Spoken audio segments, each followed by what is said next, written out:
Tenía 58 años. Era diácono de mi iglesia. Había pagado el diezmo por 34 años seguidos. Y fue precisamente en la mesa donde registraba las finanzas de la iglesia donde mi corazón se detuvo. Lo que Jesús me mostró durante esos 7 minutos cambió todo lo que yo creía saber sobre Dios y el dinero. Me llamo Ernesto Valverde. Soy contador público. Tengo 58 años y nací en Guadalajara, en el corazón de Jalisco, en una familia donde la fe no era una opción sino el aire que se respiraba. Mi madre, Doña Esperanza, se levantaba antes del amanecer todos los días para rezar el rosario antes de que cualquiera de nosotros abriera los ojos. Mi padre, Don Aurelio, era un hombre de pocas palabras pero de fe profunda. El tipo de hombre que se quitaba el sombrero al pasar frente a cualquier iglesia, sin importar si era la suya o no. Crecí entre veladoras, imágenes de la Virgen de Guadalupe, tamales en Navidad y misas de gallo que comenzaban a medianoche y terminaban cuando el frío de diciembre ya te había calado hasta los huesos. La fe no era algo que yo elegí. Era algo que me eligió a mí desde antes de que yo pudiera entender lo que significaba. Desde joven fui lo que en mi barrio llamaban un hombre de iglesia. No era el tipo que solo aparecía en Semana Santa o en las fiestas patronales. Yo estaba ahí todos los domingos, en la primera banca si podía, con mi camisa planchada y mis zapatos limpios, porque así me enseñó mi padre que se le rendía respeto a Dios. Con los años fui creciendo dentro de la comunidad parroquial de la parroquia de Nuestra Señora de la Asunción, en el barrio de Mexicalcingo, hasta que a los 38 años fui nombrado diácono. Ese día lloré como no había llorado desde el funeral de mi madre. Sentí que toda mi vida había tenido sentido para llegar a ese momento. Me casé con Consuelo cuando los dos teníamos 20 y tantos años. Ella con ese vestido blanco bordado a mano que su abuela le había guardado desde que nació, y yo con el único traje formal que poseía, prestado por mi tío Gilberto. Tuvimos 3 hijos. Rodrigo, el mayor, que siguió mis pasos en la contaduría. Mariana, que se fue a estudiar a la Ciudad de México y se quedó allá construyendo su vida. Y el pequeño Tomás, que hasta hoy vive a 3 calles de nuestra casa y es el que más se parece a mí en el carácter, terco y devoto en partes iguales. Nuestra casa en Guadalajara no era grande ni lujosa, pero Consuelo la había llenado de plantas, de olores a guiso y de esa calidez que solo saben crear las mujeres que aman de verdad lo que tienen. En el comedor había un cuadro del Sagrado Corazón de Jesús que ella misma había enmarcado, y debajo una veladora que nunca se apagaba. Por décadas, mi vida tuvo una estructura casi perfecta. De lunes a viernes trabajaba en mi pequeña oficina de contaduría, que con el tiempo había logrado mantener estable con una cartera fiel de clientes, negocios familiares, pequeños comerciantes, algunos despachos locales. No era rico, pero tampoco pasábamos necesidades graves. Éramos lo que en México se llama clase media con dignidad. Esa franja de personas que trabajan duro, que no sobran pero que tampoco faltan, y que sostienen su vida con el esfuerzo silencioso de cada día. Los sábados por la tarde preparaba los documentos para la reunión del consejo parroquial, y los domingos eran sagrados en todos los sentidos de la palabra. El diezmo era parte de mi vida desde que tenía uso de razón. Mi padre lo practicaba, mi madre lo enseñaba, y la iglesia lo confirmaba desde el púlpito con una regularidad que nunca cuestioné. 34 años. 34 años consecutivos apartando el 10% de mis ingresos para la iglesia, sin falta, sin excepción, sin importar si el mes había sido bueno o si habíamos tenido que ajustar el presupuesto familiar para poder cubrir algún imprevisto. Hubo meses en que Consuelo me miraba con esa expresión suya, esa mezcla de respeto y angustia contenida, cuando yo separaba el sobre del diezmo antes de pagar cualquier otra cosa. Ella nunca me dijo nada directamente. Era demasiado respetuosa de mi fe para cuestionarme, pero yo sabía lo que ese silencio significaba, y yo también lo sentía, aunque nunca lo dije en voz alta, ni siquiera a mí mismo. Había meses en que ese dinero hacía falta. meses en que Tomás necesitaba materiales para la escuela, o en que la lavadora se había descompuesto y teníamos que esperar, o en que yo llegaba a fin de mes con una tensión en el pecho que no le confesaba a nadie, porque confesar eso me parecía una falta de fe, pero pagaba, siempre pagaba, porque eso era lo que Dios pedía, eso era lo que la Escritura ordenaba, y cuestionar eso, pensaba yo, era el primer paso hacia la tibieza espiritual. Me habían enseñado que el que no diezma le roba a Dios, que la maldición financiera que pesaba sobre muchas familias era consecuencia directa de no honrar a Dios con los primeros frutos. Yo no quería esa maldición sobre mi familia. Yo amaba a Dios, o al menos eso creía, y amaba a mi familia. Entonces pagaba. Lo que no sabía era que cargaba un peso que había confundido con devoción. El martes 14 de febrero del año pasado comenzó como cualquier otro martes. Me desperté a las 6:15 de la mañana, como siempre, con el ruido familiar de Consuelo ya en la cocina preparando el café de olla que ella hacía con canela y piloncillo, ese olor que para mí es sinónimo de hogar desde que tengo memoria. Me duché, me vestí, desayuné con ella en la mesa del comedor, debajo del cuadro del Sagrado Corazón, y hablamos de cosas pequeñas, que Tomás había llamado la noche anterior para avisar que vendría el fin de semana, que la vecina, doña Remedios, había tenido un susto con su presión arterial, que había que llevar el coche al taller porque hacía un ruido raro al frenar. La conversación ordinaria de un matrimonio de muchos años, esa que suena a nada desde afuera, pero que por dentro está tejida de historia compartida y de amor que ya no necesita demostrarse con palabras grandes. Ese día tenía una tarea específica que me había pedido el padre Leandro, el párroco de nuestra iglesia: revisar y organizar los registros financieros del último trimestre antes de la asamblea parroquial del jueves. Era un trabajo que yo hacía de manera voluntaria desde hacía años, parte de mi servicio como diácono y como contador. Después del desayuno, Consuelo se fue a hacer las compras del mercado y yo me instalé en mi escritorio, en el cuarto que usaba como oficina en casa, con los documentos de la parroquia frente a mí, una taza de café a la derecha y la ventana entreabierta por la que entraba el ruido lejano de la calle. Eran aproximadamente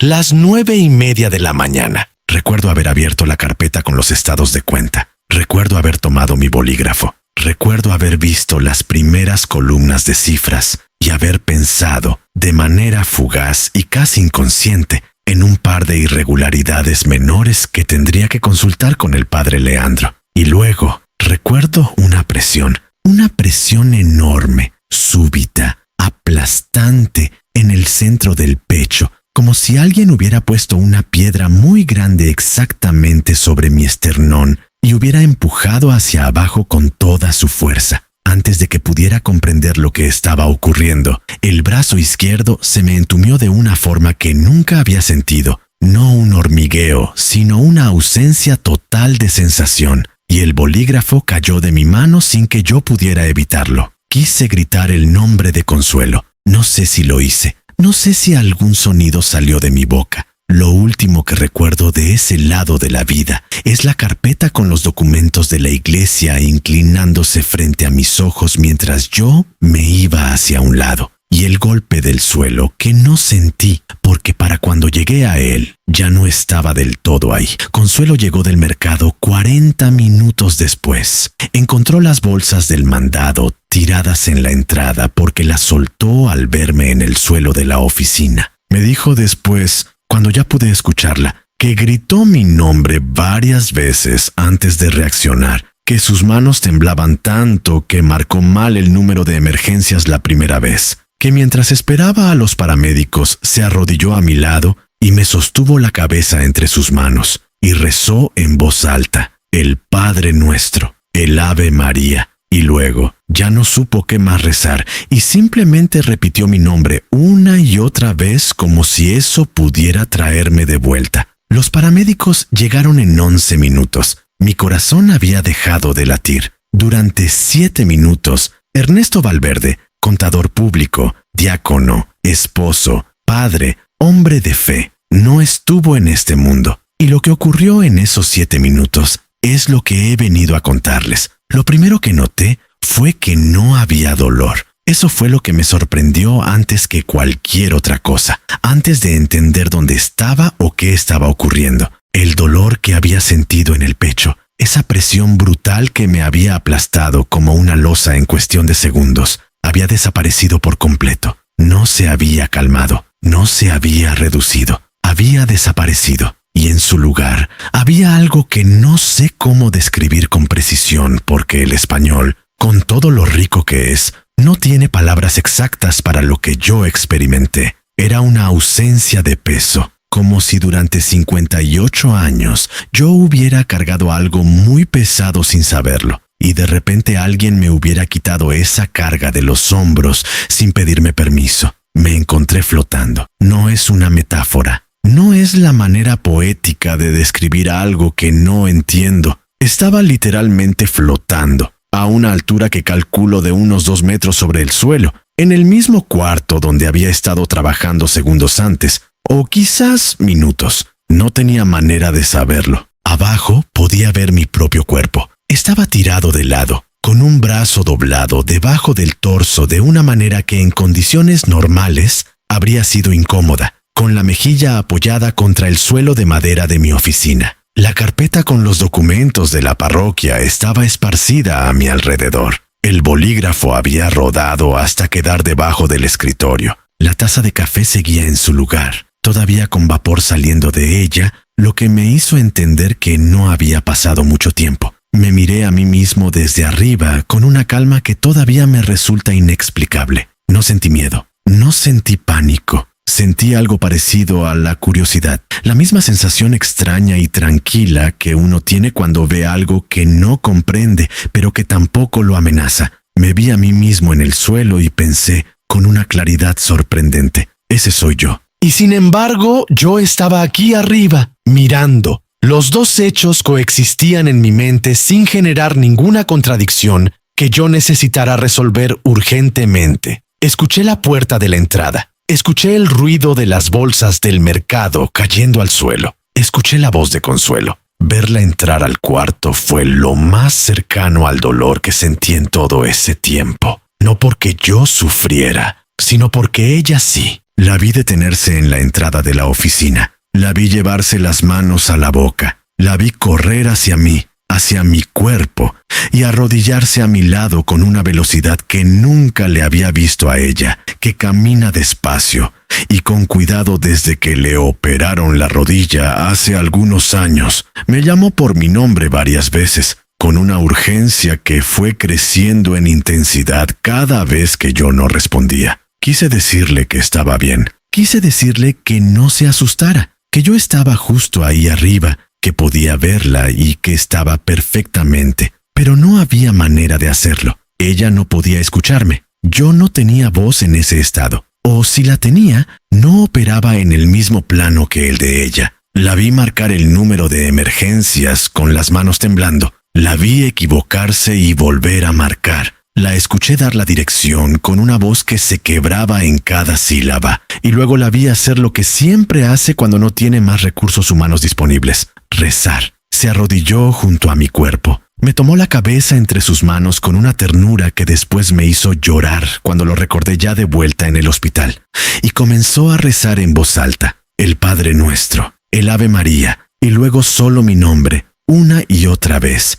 como una oración que ella misma estaba inventando en ese momento, porque el amor no necesita fórmulas cuando es verdadero. Yo la miraba desde arriba y pensaba, ¿cuánto te quiero, Casa Consuelo? ¿Cuánto te quiero? Y qué poco te lo he dicho con la frecuencia que mereces. No sé en qué momento exacto comenzó la transición. No hubo una señal clara. No hubo un instante preciso en que el cuarto de mi casa desapareció y otra cosa comenzó. Fue más bien como cuando uno se queda dormido sin darse cuenta. Hay un momento en que todavía estás consciente de estar en tu cama, y luego simplemente ya estás en otro lugar sin haber registrado el tránsito entre uno y otro. Así fue. En un momento todavía podía ver a Consuelo rezando junto a mi cuerpo, y luego ya no estaba ahí. Estaba en la oscuridad. Y aquí necesito detenerme para explicar algo importante, porque cuando digo oscuridad, la gente imagina el negro de una habitación sin luz o el negro de cerrar los ojos muy fuerte. No era eso, era una oscuridad que tenía textura, que tenía profundidad, que se sentía como un espacio real y no como la ausencia de algo. Era oscura, pero no era amenazante. Era densa, pero no era sofocante. Era como estar dentro de algo, en lugar de estar fuera de algo. La mejor manera que encontré para describirlo cuando comencé a contar mi testimonio fue esta. Era como estar dentro del agua de un lago muy profundo en la noche, pero sin ahogarse, sin frío, sin ninguna de las sensaciones físicas que ese escenario normalmente implicaría. Solo la densidad, solo la profundidad, solo el silencio. Avancé. No tomé la decisión de avanzar de manera consciente. No fue que yo eligiera una dirección y pusiera un pie delante del otro. Simplemente me moví de la misma manera natural y sin esfuerzo en que uno flota en el agua. Y mientras avanzaba, la oscuridad comenzó a cambiar. No de golpe, no de manera dramática, sino gradualmente, como cuando el cielo de Guadalajara comienza a aclararse antes del amanecer. Ese proceso lento en que el negro se vuelve azul muy oscuro, luego azul menos oscuro, luego gris, luego el primer indicio rosado que anuncia que el sol viene en camino. Así fue. La oscuridad fue cediendo poco a poco a algo que todavía no era luz, pero que ya era la promesa de la luz. Y entonces la vi. No sé cómo describirla sin que suene a cliché, sin que suene a las mismas palabras que uno ha escuchado en las películas o leído en los libros sobre experiencias cercanas a la muerte. Pero la verdad es que las palabras que existen para esto son las que son, y yo solo puedo decirles lo que vi. Era luz, pero no la luz del sol, aunque en intensidad la superaba. El sol de agosto en Jalisco puede ser despiadado, puede lastimarte los ojos y quemarte la piel en cuestión de minutos. Esta luz tenía una intensidad que no tiene comparación posible con nada que yo haya visto en mis 58 años de vida, y sin embargo no quemaba, no lastimaba, no enceguecía. Era como si la luz supiera exactamente cuánta de sí misma podía darte sin hacerte daño, y se regulara a sí misma con una inteligencia que el sol físico no posee. Tenía color. No era blanca en el sentido en que nosotros entendemos el blanco. Era blanca pero con algo dentro, algo cálido, algo dorado pero sin ser amarillo, algo que yo asocié de manera inmediata, sin saber exactamente por qué, con la idea de amor. Sé que eso suena extraño. Sé que decir que una luz tiene color de amor no es una descripción técnicamente precisa, pero es la única descripción honesta que puedo dar. Cuando la vi, lo primero que pensé no fue ¿qué es eso?, sino alguien me quiere. Así de directa fue la asociación. Esa luz irradiaba algo que en el plano emocional yo reconocí inmediatamente como amor, de la misma manera en que uno reconoce el olor del café de su casa, aunque lleve años sin estar ahí. Me acerqué. O la luz se acercó a mí, o las dos cosas ocurrieron al mismo tiempo. No había distancia medible en ese lugar. No había metros, ni pasos, ni referencias espaciales que yo pudiera usar para calcular nada. Solo sé que en algún momento estuve lejos y luego estuve cerca, y que el proceso de acercarme no generó ninguna ansiedad, sino todo lo contrario. Una paz que fue creciendo en proporción directa a la proximidad de esa luz, como si cada centímetro que ganaba hacia ella fuera un peso que perdía de encima. Y entonces lo vi a él. Necesito ser cuidadoso aquí, porque sé que esto es lo que más preguntas genera cuando cuento mi testimonio. La gente quiere saber cómo se veía. Quieren una descripción física detallada. Quieren que yo les diga el color de sus ojos, la longitud de su cabello, si su voz sonaba grave o aguda. Y yo entiendo esa curiosidad, porque yo también la hubiera tenido antes de esto. Pero la verdad es que la descripción física es lo menos importante de lo que voy a contarles, y también es la parte más difícil de articular con palabras, porque lo que yo percibí en ese encuentro no fue principalmente visual, fue algo mucho más profundo que ver. Vi una figura, una presencia, un ser que estaba hecho de esa misma luz, pero que tenía forma, que tenía contornos, que se distinguía del resplandor que lo rodeaba aunque formara parte de él. Tenía la forma de un hombre. Sí, podría describirles proporciones. Podría intentar hablar de los rasgos de su rostro, y sin embargo siento que hacerlo sería reducir algo infinito a algo pequeño. Sería como intentar describir el océano Pacífico, usando solo las palabras que existen para describir un vaso de agua. No alcanzan. Simplemente no alcanzan. Lo que sí puedo decirles con absoluta certeza, con la misma certeza con que sé mi nombre y el nombre de mis hijos, es que en el momento en que lo vi supe quién era. No porque alguien me lo dijera, no porque viera una etiqueta o escuchara una voz de presentación. Lo supe de la misma manera en que uno sabe, al entrar a su casa después de un viaje muy largo, que está en el lugar correcto. No necesita verificarlo. No necesita confirmación. El reconocimiento es inmediato y total y no admite ninguna duda. Era Jesús. Y lo primero que hizo, antes de decirme una sola palabra, antes de mostrarme nada,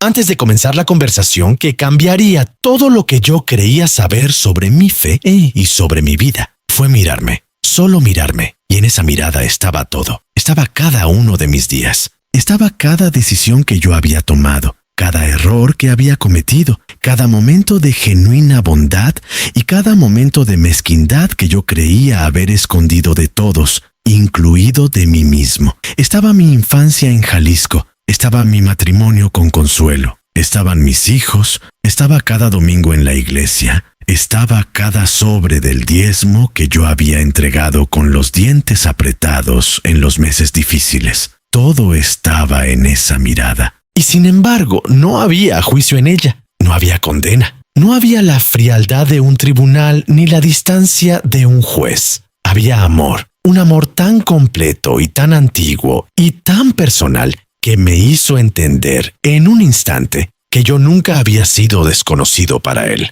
que cada uno de mis días había sido visto, que cada una de mis cargas había sido conocida, que toda mi vida, con su fe sincera y sus miedos religiosos y sus dudas calladas y sus obediencias a veces más mecánicas que devotas, había ocurrido dentro de una mirada que nunca se había apartado de mí. Quise decir algo, quise hablar, quise hacer la pregunta obvia, la que cualquier ser humano haría en ese momento. Estoy muerto, pero él habló primero. No hubo movimiento que yo pudiera registrar, no hubo desplazamiento, no hubo tránsito. No hubo el equivalente espiritual de caminar de un cuarto a otro. Simplemente, en un momento estaba frente a él, sostenido por esa mirada que lo contenía todo. Y en el siguiente momento estaba en otro lugar. Un lugar que, si tuviera que describirlo con una sola palabra, elegiría esta: hogar. No era un edificio.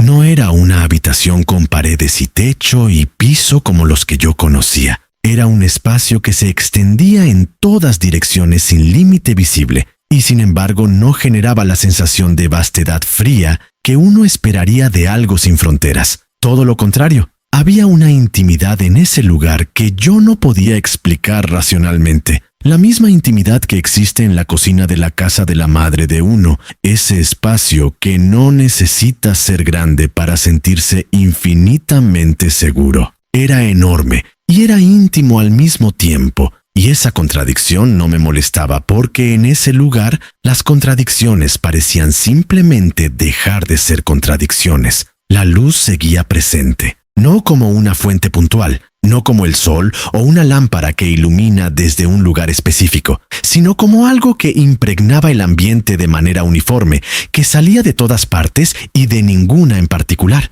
que hacía que todo lo que yo pudiera ver tuviera una claridad que no dependía de sombras ni de ángulos. En mi vida de contador, estoy acostumbrado a la precisión, a los números que no mienten, a los registros que deben cuadrar. Ese lugar tenía algo de esa precisión, pero aplicada a dimensiones que los números no pueden alcanzar. Era exactamente lo que debía ser. Nada sobraba, nada faltaba. Jesús estaba a mi lado, no delante de mí, no detrás, sino al lado. Como camina un amigo que lleva mucho tiempo sin verse con uno y que al reencontrarse no necesita formalidades ni protocolos. Había algo en su presencia física, o lo que yo percibía como su presencia física, que era simultáneamente poderoso y completamente accesible. No sentí la necesidad de arrodillarme, aunque en toda mi vida como diácono, esa habría sido mi primera reacción instintiva, no porque faltara reverencia,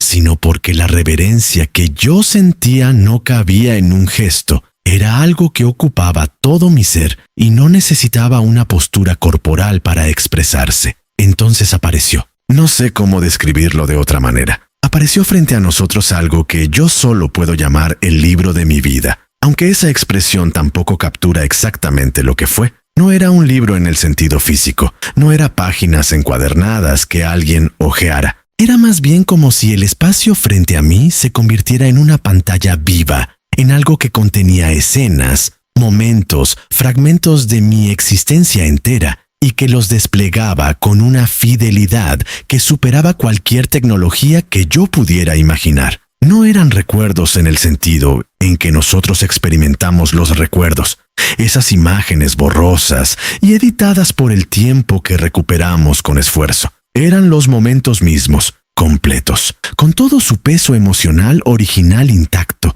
El primero que apareció fue uno que no esperaba. No fue un momento grande ni dramático. Fue una tarde de un martes cualquiera, hace quizás 20 años, cuando Tomás tendría unos 10 u 11 años y llegó de la escuela con una hoja de papel en la mano, un dibujo que había hecho en clase de artes, con crayones y mucha torpeza y todo el orgullo del mundo en los ojos. Me lo extendió para que lo viera. Y yo lo miré durante 3 segundos y le dije muy bien, hijo, y seguí revisando unos documentos que tenía sobre la mesa. La expresión de Tomás al doblar el papel y guardarlo, esa pequeña contracción de los hombros, ese momento en que el orgullo se convirtió en algo más pequeño y más callado, lo vi ahora con una claridad que en el momento original nunca tuve. Lo vi completo y lo sentí. Sentí lo que Tomás sintió en ese instante de la misma manera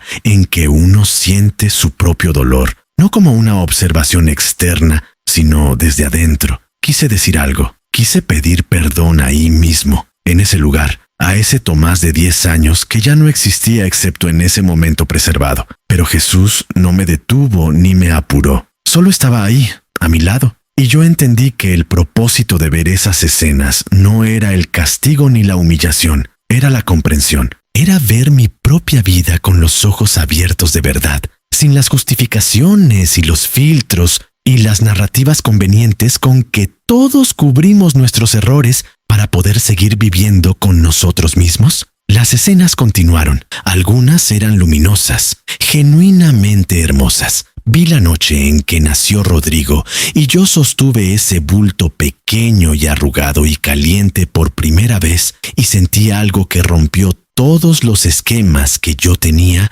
sobre lo que era posible amar. Vi una tarde en que una señora mayor, doña Elvira, una feligresa de la parroquia que vivía sola y que casi nunca tenía visitas, me llamó porque se le había descompuesto el calentador de agua y yo fui un sábado a ayudarla a arreglarlo sin cobrarle nada y sin decírselo a nadie. Vi esa escena y sentí que ese momento había tenido un peso que yo nunca dimensioné, que había sido real y bueno de una manera que el mundo no registró, pero que aquí, en este lugar, estaba perfectamente conservado y reconocido. Pero luego vinieron las otras escenas, las que tenían que ver con el diezmo. Y aquí es donde necesito ser muy honesto con ustedes, porque lo que voy a contar es lo más difícil de mi testimonio. No porque me avergüence de creer en Dios, no porque me arrepienta de haber querido ser un hombre de fe, sino porque lo que vi en esas escenas me mostró algo sobre mí mismo que yo había estado evitando ver durante décadas. La primera fue un domingo de marzo de hace quizás 15 años. Habíamos tenido un mes muy difícil. Un cliente importante me había cancelado el contrato sin previo aviso, y los ingresos de ese mes habían sido significativamente menores de lo habitual. Consuelo había hecho milagros con el presupuesto familiar esa quincena. Había reorganizado las compras, había postergado algunas cosas que necesitábamos. había hecho rendir cada peso con esa habilidad callada que tienen las mujeres que administran un hogar con amor y sin recursos suficientes. Y aún así, cuando llegó el domingo y yo preparé el sobre del diezmo, el monto que correspondía al 10% de lo que había entrado ese mes era dinero que hacía falta en casa. Vi esa escena. Me vi a mí mismo sentado en la banca de la iglesia, con el sobre en la mano, escuchando al padre Leandro hablar desde el púlpito sobre Malaquías, sobre traer todos los diezmos al alfolí, sobre la maldición que caía sobre el que retenía lo que le pertenecía a Dios. Y vi lo que yo sentía en ese momento con una claridad que en el momento original yo mismo había bloqueado. No era devoción, no era amor, era miedo. Era un miedo concreto, específico y perfectamente articulado en mi cabeza. Si no pago esto, ya, Dios va a retirar su protección de mi familia. Si no pago esto, voy a seguir perdiendo clientes. Si no pago esto, la maldición que el padre mencionó va a caer sobre nosotros. Puse el sobre en la canasta con la mandíbula apretada y una tensión en el pecho que no era fe, sino angustia disfrazada de obediencia. Vi esa escena y no pude sostenerla sin que algo en mí se quebrara. Jesús no dijo nada todavía, solo estaba ahí. Y esa presencia sin palabras era más elocuente que cualquier sermón que yo hubiera escuchado en mis décadas dentro de la iglesia, porque no había en ella reproche ni confirmación,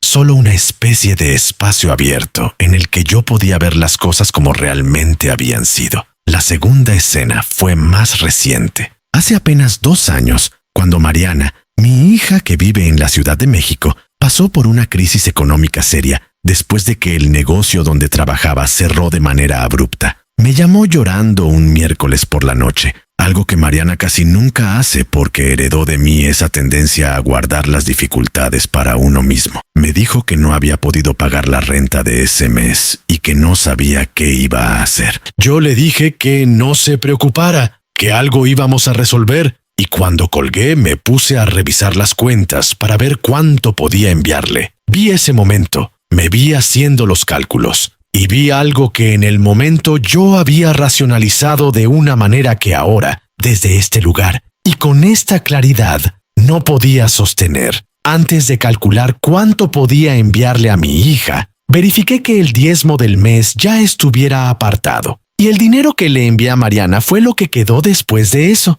No era suficiente para cubrir la renta completa. Ella tuvo que pedir prestado a una amiga la diferencia. Ver eso me dolió de una manera que no tiene nombre preciso. No porque yo hubiera sido un mal padre, no porque mi intención hubiera sido lastimarla, sino porque vi con perfecta claridad el orden de prioridades que yo había construido, quizás sin darme cuenta completamente, a lo largo de años de enseñanza religiosa que había internalizado hasta los huesos. Primero la institución, luego la familia, primero el sobre, luego la hija. Y yo lo había hecho convencido de que eso era lo que Dios quería, convencido de que esa era la forma correcta de demostrar fe. Vi otras escenas, vi conversaciones en el consejo parroquial, donde yo mismo había defendido con energía la obligatoriedad del diezmo frente a feligreses que cuestionaban la doctrina. Vi el argumento que yo usaba con más frecuencia, el de Malaquías,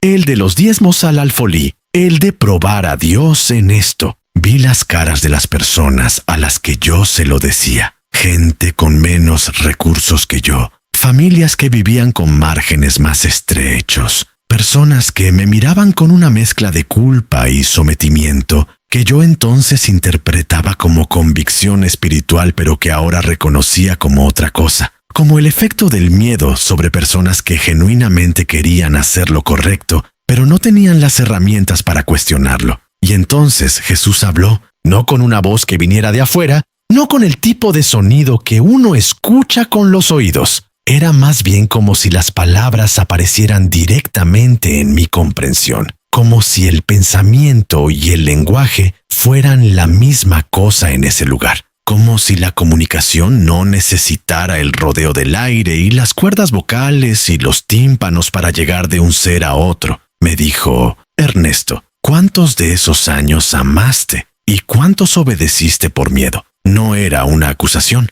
El tono, si puedo llamarlo tono, era el de alguien que ya sabe la respuesta y te hace la pregunta no para informarse, sino para que tú mismo te escuches decirla. Me quedé en silencio, porque la respuesta honesta era incómoda. Porque la respuesta honesta era que yo no sabía exactamente dónde terminaba el amor y dónde comenzaba el miedo. Y esa línea borrosa era quizás la cosa más perturbadora que había visto en todas las escenas de mi vida que acababan de desfilar frente a mí. 34 años de diezmo. Y yo no podía decir con certeza cuántos de esos años habían nacido del amor y cuántos del miedo a la maldición, del miedo al juicio de Dios, del miedo a quedar mal frente a la comunidad, del miedo a ser el hombre que le robaba a Dios. Y fue en ese momento, en ese silencio mío dentro de ese lugar sin paredes, cuando Jesús comenzó a mostrarme algo que ningún sermón, ninguna homilía, ninguna clase de catecismo me había mostrado jamás. Lo que Dios realmente quería de mí y lo que la institución religiosa había puesto en su lugar. Jesús no comenzó con palabras, comenzó con una imagen. Frente a mí apareció una escena que no era de mi vida, era de otra época, de otro mundo, de otro contexto tan distante del mío que al principio no entendí qué tenía que ver conmigo ni con lo que estábamos hablando. Vi un campo abierto en lo que yo reconocí como tierra del antiguo Medio Oriente, con ese color ocre y seco que uno asocia con las ilustraciones de la Biblia, con palmeras en la distancia y cabras pastando en un terreno pedregoso. Vi a un hombre, un agricultor, inclinado sobre su cosecha, separando con sus manos una porción de lo que había cultivado. Su rostro no era de angustia ni de obligación cumplida a regañadientes. Era el rostro de alguien que separa algo con cuidado y con amor, como quien prepara un regalo para alguien a quien genuinamente quiere impresionar. Había en ese gesto una libertad que yo podía percibir sin necesidad de que nadie me la explicara. Luego la imagen cambió. El mismo campo, pero diferente. Otro hombre, también separando una porción de su cosecha. Pero tenía los hombros tensos y la mandíbula apretada, y miraba de reojo hacia algún punto que yo no podía ver claramente, como si alguien lo estuviera observando y él necesitara asegurarse de estar haciendo lo suficiente para no ser castigado. Sus manos hacían el mismo movimiento que las del primero. La porción separada era idéntica en tamaño, pero lo que emanaba de ese gesto era completamente diferente. Era la obediencia sin amor. Era el cumplimiento sin libertad. Era el acto externo perfecto vaciado de todo lo que debería haberlo llenado por dentro. Jesús me dijo entonces algo que voy a intentar reproducir lo más fielmente posible, aunque sé que las palabras que tengo no son exactamente las que él usó, porque en ese lugar la comunicación era más plena y más compleja que lo que el lenguaje humano puede contener. Me dijo que el corazón del Padre nunca quiso la ofrenda del segundo hombre, que lo que el Padre deseaba desde el principio, lo que había diseñado desde antes de que existiera cualquier sistema religioso, era la ofrenda del primero, no el monto, no el porcentaje, no el cumplimiento de una fórmula, sino el estado del corazón desde el que el gesto nacía. Me dijo que la generosidad verdadera no puede ser legislada porque en el momento en que se convierte en ley, deja de ser generosidad y se convierte en impuesto. Y que Dios nunca quiso ser recaudador de impuestos. Esas últimas palabras me golpearon de una manera que no esperaba. Dios nunca quiso ser recaudador de impuestos. Yo, que había pasado mi vida profesional trabajando con finanzas, que entendía mejor que la mayoría la diferencia entre una contribución voluntaria y una obligación fiscal, recibí esa frase con una claridad que fue casi física. Toda mi vida religiosa había tratado el diezmo como un impuesto espiritual, con fecha de vencimiento, con consecuencias por incumplimiento, con la sensación permanente de que si no pagabas a tiempo, algo malo iba a ocurrir. Eso no era fe, era una relación tributaria con Dios. Luego Jesús me mostró algo que me costó más recibir. Me mostró el recorrido histórico de cómo lo que en su origen era un principio de generosidad libre se había ido transformando a lo largo de siglos y de estructuras institucionales en un mecanismo de control, No me lo mostró con resentimiento ni con el tono de quien denuncia una conspiración. Me lo mostró con la misma tristeza tranquila con que un padre mira algo que construyó con amor y que otros fueron modificando hasta hacerlo irreconocible. Vi cómo las palabras de los profetas, escritas en contextos específicos para pueblos específicos en momentos específicos de la historia, habían sido extraídas de esos contextos y convertidas en herramientas universales de presión financiera. Vi cómo el versículo de Malaquías que el padre Leandro citaba casi todos los domingos había nacido en un momento de crisis nacional del pueblo hebreo, dirigido a sacerdotes que robaban las ofrendas del templo, y cómo ese texto había viajado 2500 años hasta llegar a los púlpitos de América Latina para ser usado de una manera que su autor original nunca habría reconocido. No me estaba diciendo que la Biblia era falsa. No me estaba diciendo que las escrituras no tenían valor. Me estaba mostrando la diferencia entre la palabra de Dios y el uso que los sistemas humanos hacen de ella cuando el poder institucional necesita recursos para sostenerse. Y luego me mostró los números. No los números de mi iglesia específica. No quiero que lo que cuento aquí sea leído como una acusación contra el padre Leandro, ni contra la parroquia donde yo serví durante tantos años. Me mostró algo más amplio. Me mostró el patrón. Familias en México, en Guatemala, en Colombia, en Perú, en toda América Latina. Familias con ingresos mínimos. Familias que vivían con lo justo o con menos que lo justo, entregando porciones significativas de ese poco a instituciones que en muchos casos usaban esos recursos para construir edificios más grandes, para adquirir propiedades, para sostener estilos de vida institucionales que tenían muy poco que ver con el hombre que yo había conocido minutos antes en ese lugar de luz. Vi el peso que esa obligación ponía sobre esas familias. Vi las deudas que se acumulaban porque el diezmo se pagaba antes que la renta o antes que la comida. Vi los matrimonios tensionados por esa presión financiera que se disfrazaba de virtud espiritual. Vi a mujeres como Consuelo, calladas y respetuosas, sosteniendo el hogar con lo que quedaba después del sobre. Y vi algo más. Vi el miedo que mantenía todo ese sistema en funcionamiento. El miedo a la maldición. El miedo al juicio de Dios. El miedo a ser señalado dentro de la comunidad como el que no diezma, el que le roba a Dios. El tibio, el que no confía suficiente. Vi cómo ese miedo era cultivado, no siempre con mala intención, no siempre con conciencia de lo que se estaba haciendo, pero cultivado al fin, reproducido domingo a domingo desde los púlpitos, reforzado por testimonios cuidadosamente seleccionados de personas a las que las finanzas les habían ido bien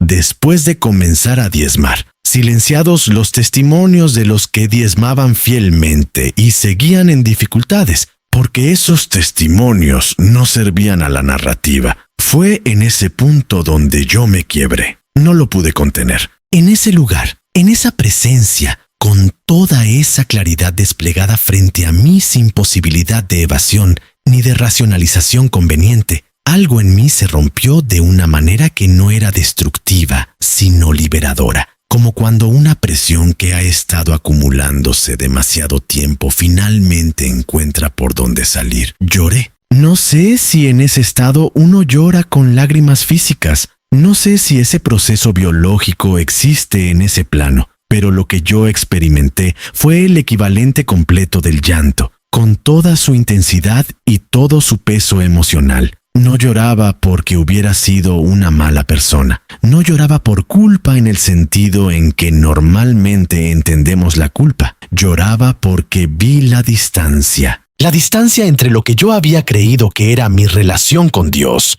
y lo que esa relación podría haber sido si nadie hubiera puesto el miedo en el centro de ella. Lloraba por los 34 años en que yo había amado a Dios genuinamente y al mismo tiempo le había temido de una manera que no era sana, ni libre, ni verdadera. Lloraba por Consuelo y sus silencios, por Mariana y la renta que no alcanzó, por todos los feligreses a los que yo mismo había convencido de diezmar, usando los mismos argumentos que ahora veía con ojos completamente diferentes. Jesús no me detuvo. No me dijo que me calmara ni que no era para tanto. Me dejó llorar con la misma paciencia infinita con que había estado a mi lado durante todo ese recorrido, y cuando el llanto se fue agotando, no porque yo lo controlara, sino porque naturalmente llegó a su fin, él habló de nuevo. Me dijo que la generosidad era uno de los atributos más hermosos que el ser humano podía desarrollar, que dar, compartir,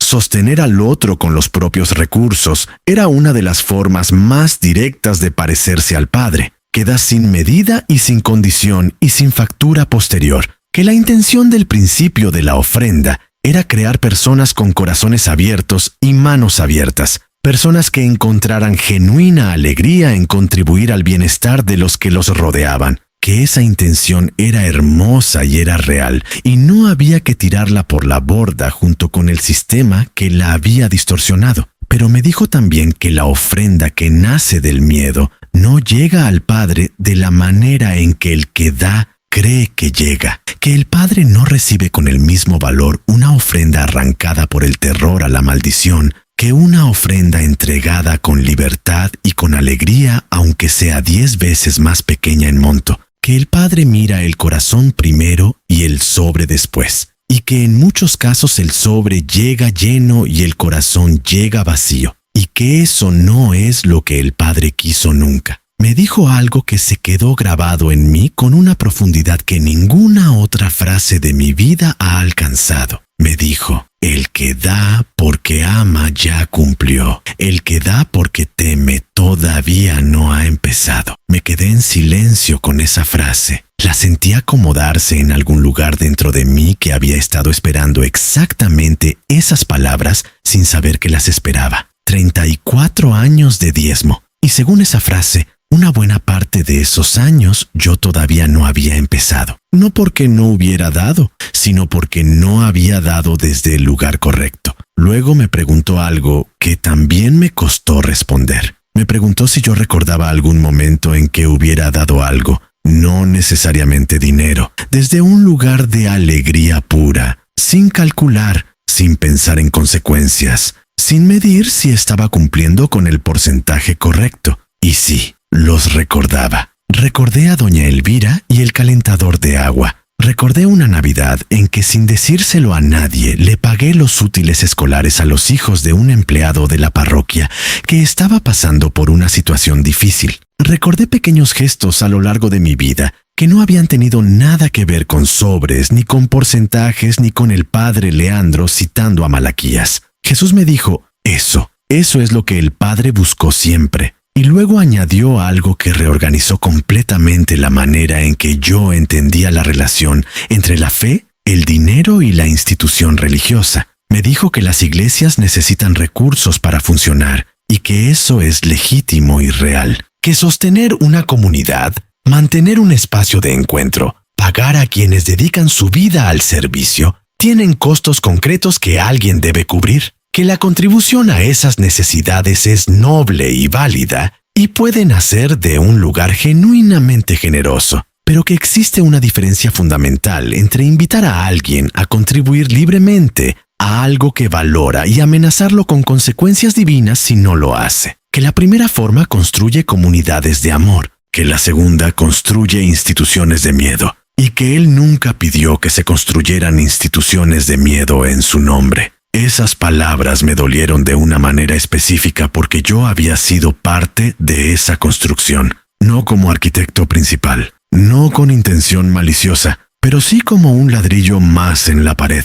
Cada vez que yo había defendido el diezmo obligatorio frente a alguien que dudaba, cada vez que yo había citado la maldición de Malaquías con la convicción de estar ayudando a alguien a crecer espiritualmente, cada vez que yo había reforzado el sistema sin cuestionarlo, porque cuestionarlo me parecía falta de fe. Yo también había contribuido a mantener ese miedo vivo en otras personas, y esa comprensión fue quizás la parte más pesada de todo lo que viví en ese lugar. No la revelación sobre el sistema en abstracto, sino la revelación sobre mi participación concreta en él, sobre las voces específicas de personas específicas a las que yo había convencido de cosas que ahora veía con ojos completamente distintos. Jesús no me dejó en ese peso. Eso también necesito decirlo porque sería deshonesto contar solo la parte difícil. Después de que yo procesé todo eso, después de que lo sentí con la plenitud que ese lugar permitía sentir las cosas, Él hizo algo que no esperaba. Me miró de la misma manera en que me había mirado al principio, con ese amor que no tenía condiciones, ni límites, ni historial de faltas que lo redujera. Y me dijo que yo no estaba ahí para ser condenado, que nadie llega a ese lugar para ser condenado, que yo había vivido con la luz que tenía, dentro del sistema que me habían enseñado, con la honestidad y la devoción genuinas que yo sí había tenido, aunque mezcladas con el miedo que me habían implantado, sin que yo lo eligiera conscientemente. Me dijo que el amor del Padre no se mide en sobres, que nunca se midió en sobres, y que era tiempo de que yo lo supiera, y de que regresara a contarlo. No quería volver. Necesito decirlo así, con esa honestidad directa, porque sería deshonesto construir una narrativa donde el regreso fue algo que yo acepté con serenidad y con disposición inmediata. No fue así. Cuando Jesús me dijo que era tiempo de regresar, mi primera reacción, la más instintiva y la más humana de todas, fue una resistencia que no tenía nada que ver con cobardía ni con falta de fe. Era simplemente que lo que yo había encontrado en ese lugar era tan completo, tan pleno, tan radicalmente diferente a cualquier cosa que yo hubiera experimentado en 58 años de vida en la Tierra, que la idea de dejarlo atrás generaba en mí algo parecido a lo que siente un niño cuando le dicen que las vacaciones terminaron y que mañana hay que volver a la rutina, multiplicado por 1,000,000. Ahí no había dolor, ahí no había miedo. Ahí no había la tensión permanente de los números que no cierran, de las responsabilidades que pesan, de los años que pasan y de las cosas que uno no dijo a tiempo. Ahí había una paz que no era pasiva ni aburrida, sino completamente viva, completamente despierta, completamente real de una manera que la vida cotidiana raramente alcanza. Y yo tenía que dejarlo. Le dije a Jesús, con toda la sinceridad de la que era capaz en ese momento, no sé si puedo volver a vivir sabiendo lo que sé ahora. Él no respondió con una orden ni con un argumento. Respondió con una pregunta. Me preguntó si yo recordaba la cara de Consuelo arrodillada junto a mi cuerpo, rezando mi nombre como si mi nombre fuera una oración. Y sí, la recordaba. La recordaba con una claridad que no había perdido nada de su intensidad desde el momento en que la vi. Y luego me preguntó si yo creía que ella merecía saber lo que yo había aprendido, si los hijos que habíamos criado juntos merecían escucharlo de mi boca, si las personas a las que yo había convencido durante años de entregar su dinero desde el miedo merecían que alguien les dijera que había otra manera de relacionarse con Dios. No respondí con palabras. La respuesta era demasiado obvia para necesitar ser dicha. Me dijo que el regreso no iba a ser fácil. Me lo dijo con esa honestidad directa que había caracterizado todo nuestro encuentro, sin suavizar la realidad para hacerla más digerible. Me dijo que lo que yo iba a contar iba a incomodar a personas que yo quería, que iba a generar resistencia en lugares donde yo había construido relaciones a lo largo de décadas, que había líderes religiosos que no iban a recibir bien mi testimonio porque mi testimonio tocaba directamente los fundamentos financieros de sus instituciones. Me dijo que iba a haber momentos en que yo mismo dudaría de lo que había vivido, en que el peso de la presión social y de la cultura religiosa en la que me había formado iba a intentar convencerme de que había soñado, de que había alucinado, de que lo que creía haber visto era producto del oxígeno interrumpido en mi cerebro durante esos 7 minutos. Me preguntó si aún así estaba dispuesto a volver. Y yo le dije que sí, no con entusiasmo inmediato, con la disposición seria y un poco pesada de alguien que entiende lo que está aceptando y lo acepta de todas maneras porque es lo correcto. Lo que ocurrió después no puedo describirlo con precisión porque no tengo el lenguaje adecuado. Fue como si el hilo que me conectaba a mi cuerpo ese hilo que yo había sentido tenso pero presente durante todo el tiempo que estuve fuera de él, comenzara a jalar desde el otro extremo. No fue violento, no fue doloroso. Fue un movimiento que se sentía inevitable de la misma manera en que es inevitable que el agua corra cuesta abajo, y la luz fue retrocediendo, no apagándose, sino alejándose, como cuando uno se aleja de una ciudad en la noche y las luces no desaparecen, sino que se van haciendo más pequeñas hasta que el horizonte las absorbe. Lo último que vi antes de regresar completamente fue la cara de Jesús. Y lo que había en esa cara era lo mismo que había estado ahí desde el principio. Ese amor sin condiciones,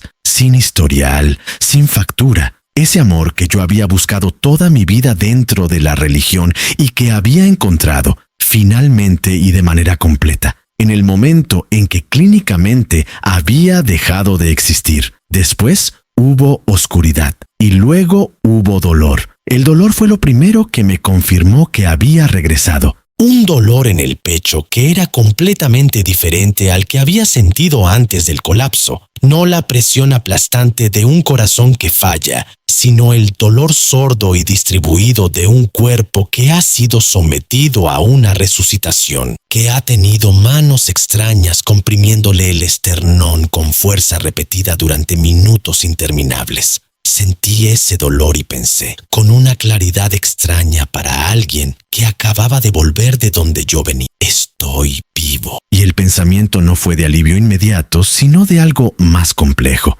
más mezclado, más parecido a la aceptación consciente de una responsabilidad que yo había acordado asumir. Escuché voces, no las entendí de inmediato. Eran voces de personas que hablaban con esa urgencia técnica y contenida de los profesionales médicos en medio de una emergencia, ese lenguaje de siglas y cifras y órdenes cortas que yo no podía procesar todavía. Luego escuché una voz diferente, una voz que conocía mejor que cualquier otra en el mundo, que había escuchado cada mañana durante más de 30 años, que me había dicho buenos días y te quiero, y ya está listo el café, y también en los momentos más difíciles: no te preocupes, algo vamos a resolver. La voz de consuelo, diciendo mi nombre desde algún lugar cercano con una intensidad que yo reconocí como el límite entre el miedo y la esperanza. Intenté decir su nombre. No sé si lo logré en ese primer momento. Lo que sí recuerdo con claridad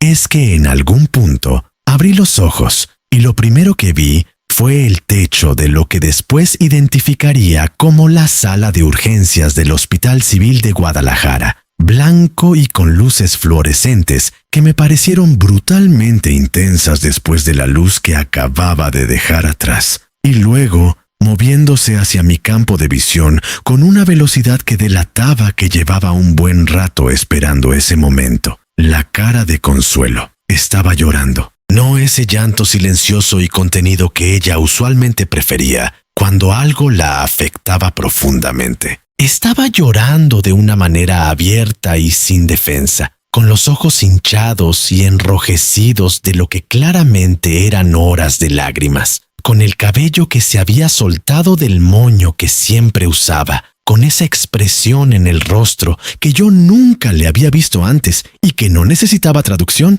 Era el rostro de alguien que había estado parado en el borde de perder algo que no tenía reemplazo posible y que acababa de ver que no lo perdía. Quise decirle muchas cosas. Quise decirle todo lo que había visto. Quise decirle lo que Jesús me había mostrado sobre el amor y el miedo, y los 34 años de sobres y el dibujo de Tomás con los crayones, y la renta de Mariana que no había alcanzado. Quise decirle que la había visto rezar mi nombre de rodillas en el suelo de mi oficina, y que eso había sido lo más hermoso y lo más devastador que había presenciado en toda mi vida, y en todo lo que había más allá de ella. No pude decir nada de eso en ese momento. Tenía una máscara de oxígeno, tenía cables pegados al pecho, tenía un médico joven con cara de alivio profesional, diciéndome que no intentara moverme, que todo estaba bien, que había tenido un infarto severo, pero que habían logrado estabilizarme. Consuelo me tomó la mano con las dos suyas y apretó con una fuerza que no esperaba de ella. y yo apreté de vuelta lo poco que podía, y eso tuvo que ser suficiente por el momento. Estuve hospitalizado 9 días. Fueron días extraños, dislocados, habitados por 2 realidades simultáneas que yo tenía que sostener al mismo tiempo. La realidad física del cuerpo que se recuperaba, con sus análisis de sangre y sus medicamentos y sus restricciones de dieta y sus visitas del cardiólogo, y la realidad interior de todo lo que cargaba desde ese otro lugar y que no había tenido todavía espacio ni palabras suficientes para procesar. Tomás vino desde el primer día. Rodrigo llegó al día siguiente desde la Ciudad de México, donde vivía. Mariana llegó esa misma noche en el primer autobús que encontró, con los ojos rojos y una maleta armada con prisa. Los 3 se turnaban en la habitación y yo los miraba con ojos diferentes a los de antes,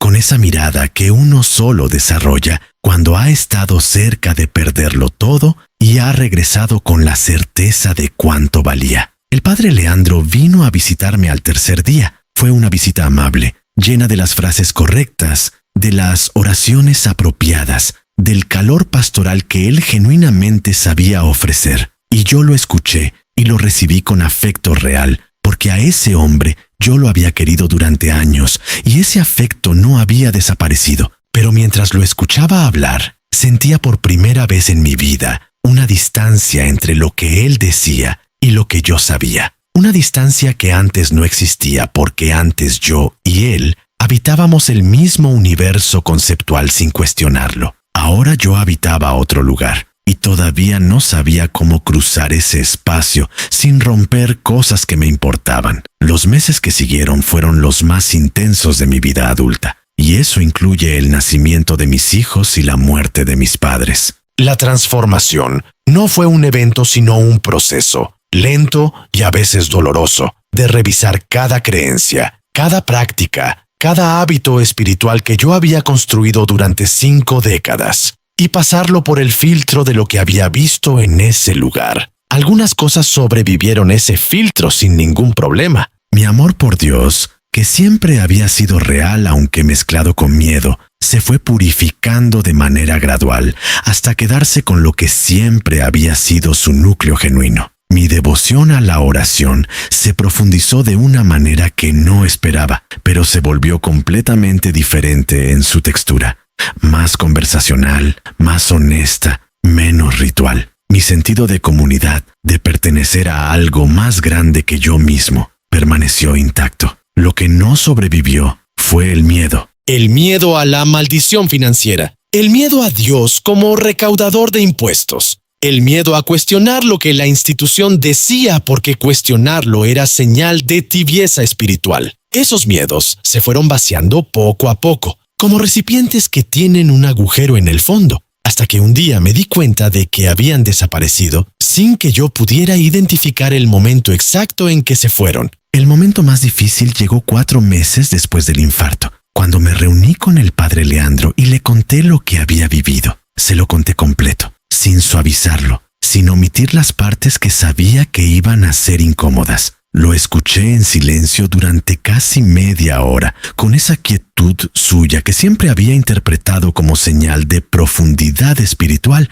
y cuando terminé lo que me dijo fue que debía tener cuidado con las visiones, que el enemigo también podía usar experiencias aparentemente luminosas para sembrar confusión doctrinal, que la Iglesia tenía 2000 años de sabiduría acumulada sobre estas materias, y que un hombre, por sincero que fuera su encuentro, no debía colocar su experiencia personal por encima de esa tradición. Salí de esa reunión con el peso de saber que el camino que tenía por delante iba a ser solitario en algunos tramos, que la institución dentro de la que había construido mi identidad espiritual durante décadas no tenía espacio cómodo para lo que yo traía, y que sin embargo yo no podía callar, no porque quisiera confrontar ni destruir ni provocar, sino porque Jesús me había devuelto la vida con una condición implícita que yo había aceptado antes de abrir los ojos en esa sala de urgencias. Consuelo fue la primera persona a la que se lo conté completo.